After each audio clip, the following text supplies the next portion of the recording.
السلام علیکم دوستو، آج ہم دوسرے پارہ میں سے آیت نمبر 229 سے لے کر 231 تک آہستہ آہستہ پڑھیں گے۔ آپ لوگ توجہ سے سنیں۔ بسم اللہ الرحمن الرحیم۔ فَإِن طَلَّقَهَا فَلَا تَحِلُّ لَهُ فَإِن طَلَّقَهَا فَلَا تَحِلُّ لَهُ مِن بَعْدُ حتى تنكح زوجا غيره۔ وقف کی حالت میں غیرہ، وقف کے بغیر غیرہ۔ فَإِن طَلَّقَهَا فَلَا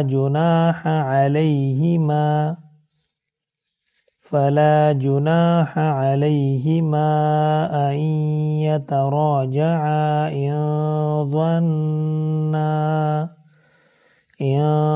ظَنَّا أَن يُقِيمَا حُدُودَ اللَّهِ وَتِلْكَ حُدُودُ اللَّهِ يُبَيِّنُهَا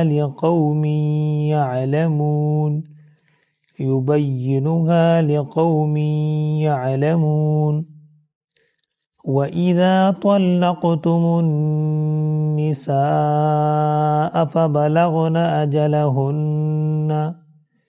فَبَلَغْنَ أَجَلَهُنَّ فَأَمْسِكُوهُنَّ بِمَعْرُوفٍ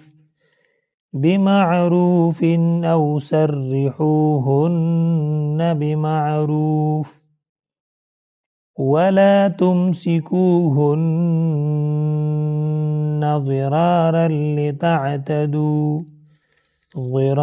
لِتَعْتَدُوا وَمَن يَفْعَلْ ذَلِكَ فَقَدْ ظَلَمَ نَفْسَهُ وَلَا تَتَّخِذُوا آيَاتِ اللَّهِ هُزُوًا۔ وقف کی حالت میں، وقف کے بغیر هُزُوًا وَاذْكُرُوا نِعْمَةَ اللَّهِ عَلَيْكُمْ وَمَا أَنزَلَ عَلَيْكُمْ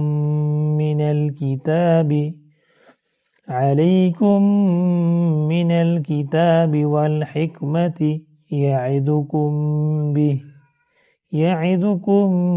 بِهِ وَاتَّقُوا اللَّهَ وَاعْلَمُوا أَنَّ اللَّهَ بِكُلِّ شَيْءٍ عَلِيمٌ۔ اگلے سبق کے لیے ویڈیو کو لائک اور یوٹیوب چینل کو سبسکرائب کریں تاکہ اگلا ویڈیو آسانی سے مل سکے۔ اللہ حافظ۔